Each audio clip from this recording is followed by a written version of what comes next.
चाट ऐसी चीज़ है जिसे देखते ही मुंह में पानी आ जाता है और चाट की अनलिमिटेड वैरायटीज़ भी होती हैं। कई तरह से चाट बनाया जाता है।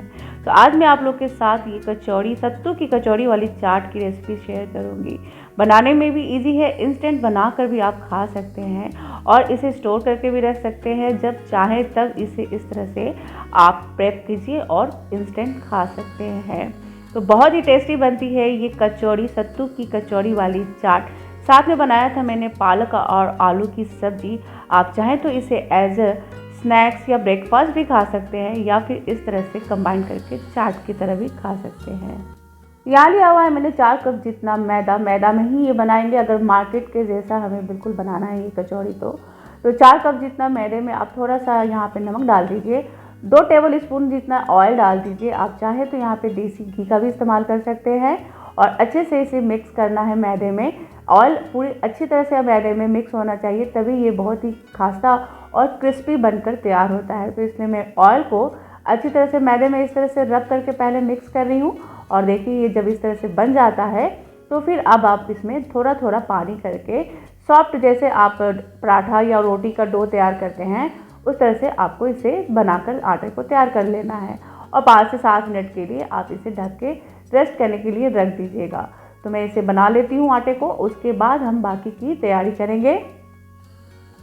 तो देखिए यहाँ पे आटा बहुत अच्छे से देखिए गूंद के तैयार हो गया है। बिल्कुल इतना चिकना कर दीजिए और आप देख सकते हैं कि ये बहुत ही सॉफ्ट बनाया हुआ है, मैंने हार्ड नहीं बनाना है। और यहाँ बना रही हूँ जो मैं आलू और पालक की सब्जी। तो उसके लिए आलू को इस तरह छोटे छोटे टुकड़ों में आप काट लीजिए, बहुत ज़्यादा बड़े टुकड़े नहीं करने हैं।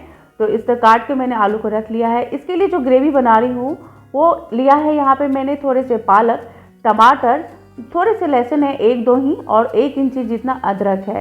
तो इन सब को एक साथ हम मिक्सी जार में डाल देते हैं और इनका एक स्मूथ सा पेस्ट बना के तैयार कर लेते हैं। पानी डालने की आपको इसमें ज़रूरत नहीं है, आप ऐसे ही इसे पीस कर एक स्मूथ सा पेस्ट तैयार कर लीजिए। ये हो जाएगी हमारी आलू सब्जी की ग्रेवी का मसाला तैयार। और यहाँ हम कर लेते हैं सत्तू के लिए मसाला तैयार। 2 चम्मच जितना यहाँ पे मैंने साबुत जीरा लिया हुआ है।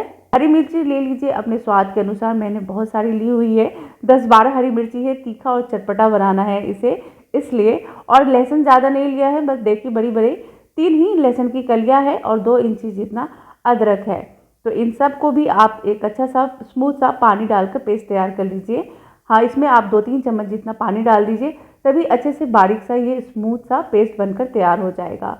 और उसके बाद हम इसे भून कर सत्तू के मसाले में इसका इस्तेमाल करेंगे। तो मैं इसका पेस्ट बना लेती हूँ, फिर आगे चलते हैं। तो यहाँ देखिए मैंने यहाँ तैयारी कर ली है, मसाले को पीस के तैयार कर लिया है और 2 कप जितना यहाँ पे मैंने सत्तू लिया है।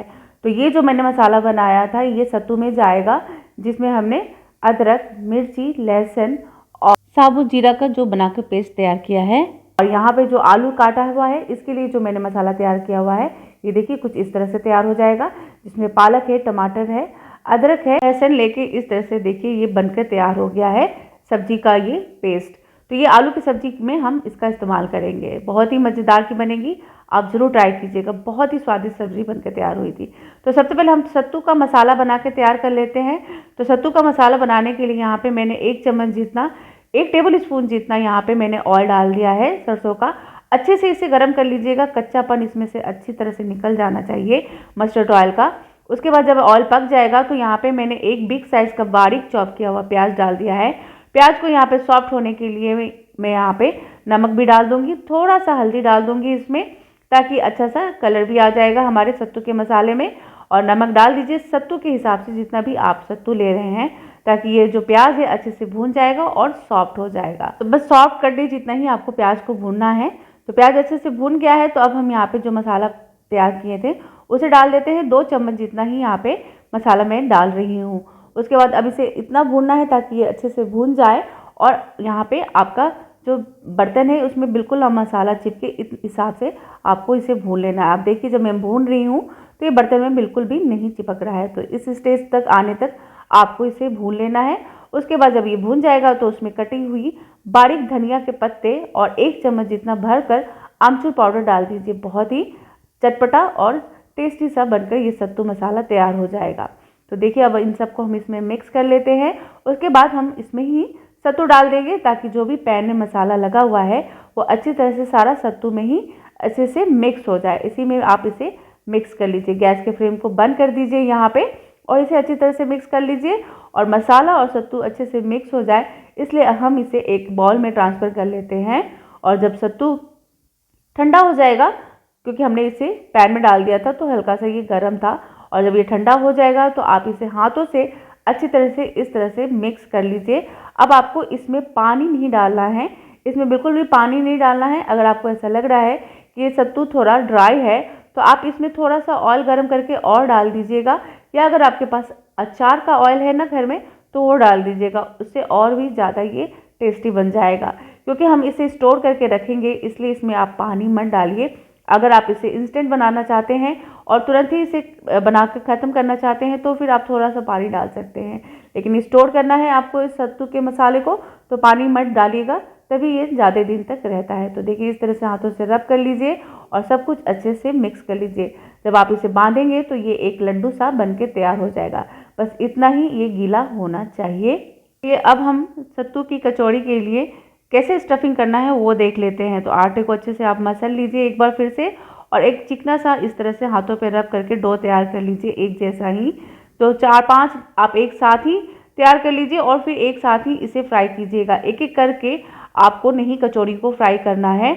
आप कोशिश कीजिए 5-6 जितने भी आप एक साथ बना के तैयार कर लें और सबको एक साथ ही आपको फ्राई करना है। ये कचौड़ी एक एक करके नहीं आपकी फ्राई होगी। तो यहाँ पे देखिए मैं किस तरह से सत्तू की स्टफिंग कर रही हूँ। आपको छोटे छोटे इस तरह से कटोरी जैसे शेप में इसे बनाना है, और बनाने के बाद इसमें सत्तू को अच्छी तरह दबा कर डाल दीजिए और इस तरह से राउंड करके इसे पैक कर दीजिए। देखिए कुछ इस तरह से जब ये पैक हो जाएगा उसके बाद हम इसे हथेलियों से दबा दबा के इसे अच्छे से प्रेस करेंगे। सेंटर में ही आपको इसे दबाना है ताकि इसका जो हमने सिल तैयार किया था वो खुले नहीं। इसी तरह से मैं सारी कचौरियों को स्टफिंग करके तैयार कर लेती हूँ। उसके बाद हम इसे फ्राई करेंगे।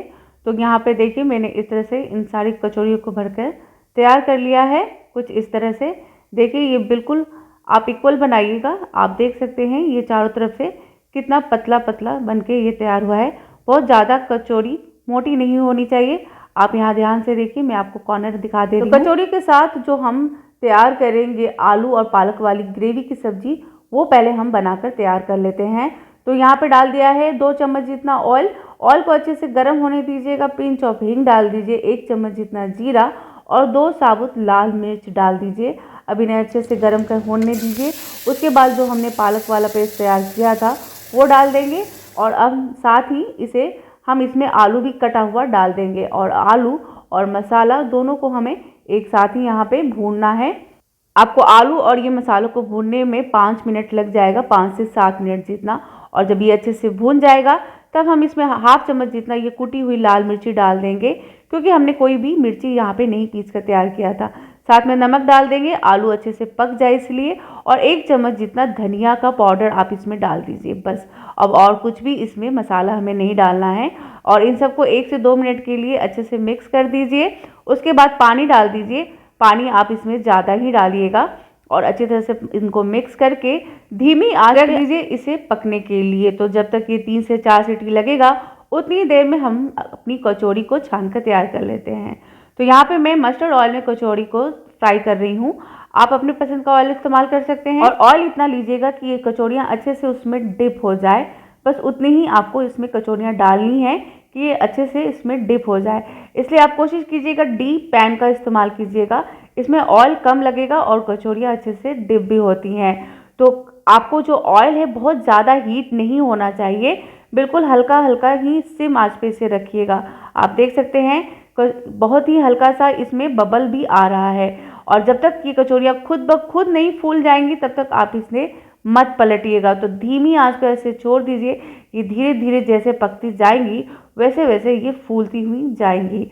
आप देखिए, आप बस इसे हल्का सा इस तरह से हिला सकते हैं ताकि अच्छी तरह से ये इसमें डिप हो जाए। तो जो ये कचौड़ियाँ होती हैं ये कच्चे तेल में ही धीरे धीरे पक कर तैयार होती हैं, और पकौड़ियों को हम जब बनाते हैं तो पक्के तेल में, यानी कि तेल को अच्छे से हीट करके उसमें हम डालते हैं। तो आप देखिए अब कचौड़ियाँ कितनी अच्छे से फूल रही हैं। बहुत ही देखिए खिला खिला सा ये बनके अब तैयार है। तो हम बस इसे एक बार टर्न कर देंगे और फिर इसे हम पकने देंगे दूसरे साइड में। जब दोनों साइड में अच्छे से इस तरह से देखिए बिल्कुल क्रिस्पी और करारी सा ये बन जाएगा, तो अब आप इसे निकाल लीजिए। मैं मार्केट का कभी भी नहीं खाती हूँ, मैं हमेशा चाट अपने घर में ही बना के तैयार कर लेती हूँ। आलू टिक्की चाट, छोला चाट, समोसा चाट, बहुत सारे चाट की वैरायटी मेरे चैनल पे आपको मिल जाएंगी। आप चाहें तो डिस्क्रिप्शन में देख सकते हैं, मैं लिंक डाल दूंगी। तो देखिए ये क्रिस्पी करारी सा कचौड़ी बनकर तैयार है। तो और हम सब्जी भी सर्व कर लेते हैं। ये देखिए आलू पालक की ग्रेवी वाली बहुत ही तीखी चटपटी सी सब्जी बनकर तैयार है। इन दोनों का कॉम्बिनेशन बहुत अच्छा लगता है। आप इसे चाहे तो एज अ ब्रेकफास्ट में इस तरह से अलग अलग भी सर्व कर सकते हैं, और आप चाहें तो इसे इवनिंग में स्नैक की तरह चाट बनाकर भी खा सकते हैं। तो है ना 2 in 1 ये रेसिपी। और ये कचौड़ी का जो हमने सत्तू का मसाला बना के तैयार किया था, आप उसे चाहें तो 1 वीक तक फ्रीज में स्टोर करके रख सकते हैं, और जब मन करे आप इस तरह से स्टफिंग कीजिए। नाश्ते में खाना है नाश्ते में खाइए, या फिर इवनिंग स्नैक में इसका चाट बना के खाइए। बहुत ही तीखा चटपटा टेस्टी सा ये नाश्ता बनकर तैयार होता है। इन दोनों का कॉम्बिनेशन बहुत ही मज़े का लगा था। रेसिपी पसंद आई है तो लाइक दे दीजिएगा, मेरे चैनल को सब्सक्राइब कर लीजिएगा अगर अभी तक आपने मेरे चैनल को सब्सक्राइब नहीं किया है तो। वीडियो देखने के लिए बेल आइकन को हिट करना मत भूलिएगा। ऐसे ही मज़ेदार और अच्छी अच्छी रेसिपी में अभी लेके आती रहूँगी। होली आने वाली है, मेरे चैनल पे बने रहिएगा ऐसे ही टेस्टी और मज़ेदार सी रेसिपी को देखने के लिए। तो मिलती हूँ नेक्स्ट वीडियो में नेक्स्ट रेसिपी के साथ। तब तक आप रखिए अपना बहुत सारा ख्याल।